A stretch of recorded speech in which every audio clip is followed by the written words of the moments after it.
Michael Jackson 150 साल जीना चाहता था। किसी के साथ हाथ मिलाने से पहले दस्ताने पहनता था, लोगों के बीच में जाने से पहले मुंह पर मास्क लगाता था। उसकी देखरेख करने के लिए उसने अपने घर पर लगभग 12 डॉक्टर नियुक्त किए हुए थे, जो उसके सर के बाल से लेकर पांव के नाखून तक की जांच दिन प्रतिदिन किया करते थे। उसका खाना लेबोरेटरी में चेक होने के बाद उसे खिलाया जाता था। उसको व्यायाम कराने के लिए 15 लोगों को रखा हुआ था। माइकल जैक्सन अश्वेत था। उसने 1987 में प्लास्टिक सर्जरी करवाकर अपनी त्वचा को गोरा बनवा लिया था। अपने काले माँ बाप और काले दोस्तों को भी उसने छोड़ दिया। गोरा होने के बाद उसने गोरे माँ बाप को किराए पर लिया और अपने दोस्त भी गोरे बनाए। शादी भी गोरी औरतों के साथ की। नवंबर 15 को माइकल ने अपनी नर्स डेबी रो से विवाह किया, जिसने प्रिंस माइकल जैक्सन जूनियर और पेरिस माइकल कैथरीन को जन्म दिया। वो 150 साल तक जीने के लक्ष्य को लेकर चल रहा था। हमेशा ऑक्सीजन वाले बेड पर सोता था। उसने अपने लिए अंगदान करने वाले डोनर भी तैयार कर रखे थे, जिन्हें वह खर्चा देता था ताकि समय आने पर उसे किडनी, फेफड़े, आंखें, किसी भी शरीर के अंग की जरूरत पड़े तो वह उनको आकर दे दें। उसको लगता था कि पैसे और अपने रसूख की बदौलत मौत को भी चकमा दे सकता है, लेकिन वह गलत साबित हुआ। 25 जून 2009 को उसके दिल की धड़कन रुकने लगी। उसके घर पर 12 डॉक्टर्स की मौजूदगी में हालत काबू में नहीं आए।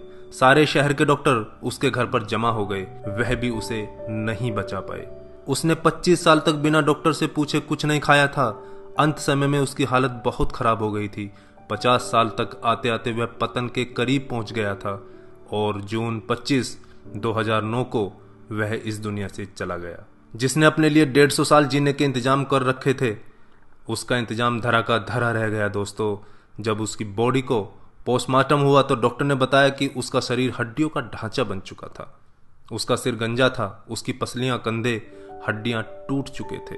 उसके शरीर पर अनगिनत सुई के निशान थे। प्लास्टिक सर्जरी के कारण होने वाले दर्द से छुटकारा पाने के लिए एंटीबायोटिक वाले दर्जनों इंजेक्शन उसे दिन में लेने पड़ते थे। माइकल जैक्सन की अंतिम यात्रा को लगभग 2.5 अरब लोगों ने लाइव देखा था। यह अब तक की सबसे ज्यादा देखी जाने वाली लाइव ब्रॉडकास्ट है। माइकल जैक्सन की मृत्यु के दिन यानी 25 जून 2009 को 3:15 पर विकिपीडिया, ट्विटर और इंस्टा मैसेंजर सभी क्रैश हो गए थे। उसकी मौत की खबर का पता चलते ही गूगल पर 8 लाख लोगों ने माइकल जैक्सन को सर्च किया।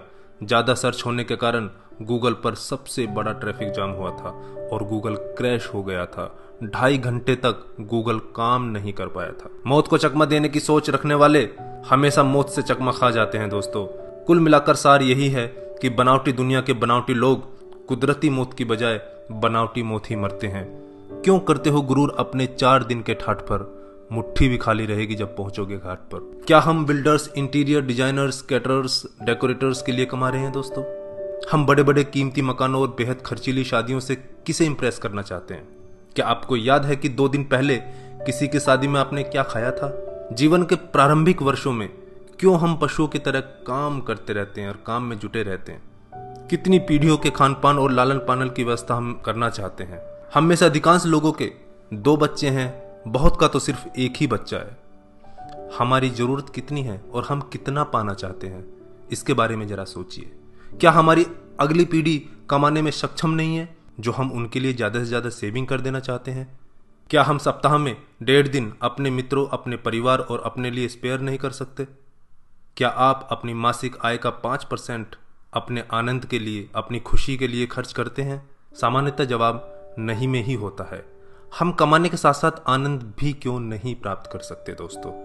इससे पहले कि आप स्लिप डिस्क का शिकार हो जाएं, इससे पहले कि कोलेस्ट्रॉल आपके हार्ट को ब्लॉक कर दे, आनंद प्राप्ति के लिए समय निकालिए मेरे दोस्तों। हम किसी प्रॉपर्टी के मालिक नहीं होते, सिर्फ कुछ कागजातों, कुछ दस्तावेजों पर अस्थायी रूप से हमारा नाम लिखा होता है। अगर भगवान ऊपर है तो वो हमें देखकर हंसता होगा। वो सोचता होगा कि हम कैसी कैसी बातें करते हैं जब हम कहते हैं कि मैं इस जमीन के टुकड़े का मालिक हूं। किसी के भी बारे में उसके शानदार कपड़े और बढ़िया कार देखकर राय कायम मत कीजिए। हमारे महान गणित और विज्ञान के शिक्षक स्कूटर पर ही आया जाया करते थे। धनवान होना गलत बात नहीं है, लेकिन सिर्फ धनवान होना गलत है। आइए जिंदगी को पकड़ें इससे पहले कि जिंदगी हमको पकड़ ले। एक दिन हम सब जुदा हो जाएंगे, तब अपनी बातें, अपने सपने हम बहुत मिस करेंगे। दिन, महीने, साल गुजर जाएंगे, शायद कभी कोई संपर्क नहीं रहेगा। एक रोज हमारी बहुत पुरानी तस्वीर देखकर हमारे बच्चे हमसे पूछेंगे कि तस्वीर में ये दूसरे लोग कौन हैं। तब हम मुस्कुराकर अपने अदरस आंसुओं के साथ बड़े फक्र से कहेंगे, ये वो लोग हैं जिनके साथ मैंने अपने जीवन के बेहतरीन दिन गुजारे थे। मेरे दोस्तों, जीना सीखिए। धन्यवाद। जय हिंद।